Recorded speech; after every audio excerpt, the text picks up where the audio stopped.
do it behind the back.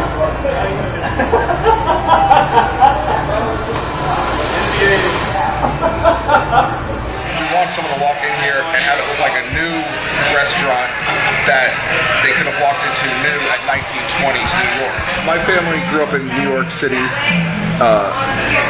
were born and raised there, and we have a lot of ties to New York. So the tin ceiling, stamped tin, having new stamped tin, and it looks very, very, it just pops.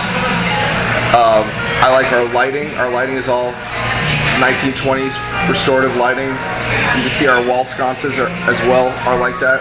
The bar, we have a mirror from before 1900, back when you needed a mirror to make sure no one came up behind you on the bar, and that's what its intended purpose was.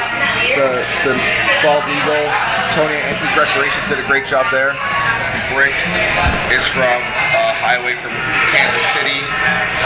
It still has some tar marks on it. We didn't want them to clean off the brick. We wanted it to look old. You know, we have a lot of wood flooring options. We went with an over 100-year-old barn floor, refurbished wood, to make it really stand out and pop.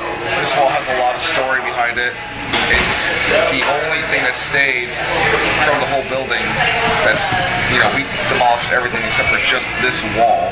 And then, you know, a lot of people are saying, oh, you should paint the wall, but we started to see the history on the wall, such as Sipes Grocery from 1930, Sipes Grocery Store. That starch machine sign from when this was a laundromat in the 60s. The hair sign from when it was a hair salon in the 70s. And then we got with the Tulsa Historical Society to find out that this has been all those things, along with an antique store, several different incarnations of a grocery store. Made for a very, very interesting site, and just didn't want to do away with the wall, keep the history behind it. It had also been perfectly preserved for us for the last 30 years behind drywall. Me personally, I like that the pizza, the work that we do, can finally be on display, that we're doing things from scratch. We're not using rolling pins. We're not using a microwave. We don't have freezers. There's no hidden anything. It's pure pizza. And at the previous location, we couldn't do that just the way the building was built. Here, it's everything's on the table. This is how we do it. Throwing pizzas and letting kids see that, I know that was a really big deal for me as a kid, getting to see, oh wow, this is a pizza being made, and we're good at it too, you know, where it's just not just simple or kind of holding it around. We're taking it, throwing around the backs, and the kids love it. When a kid comes in, seeing their eyes light up, and you throw them with the dough over the window, and they get to play with it while you're playing with it, is something that we couldn't do at any other store, and we get to do here.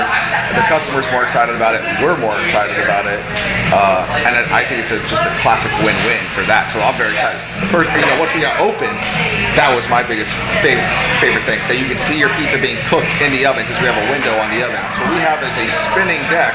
So the best of a New York deck oven, but it spins, so you get the gas evenly cooking the whole pizza, and with the window, we don't have to keep opening and losing heat. So it's the end-all be-all of a gas oven.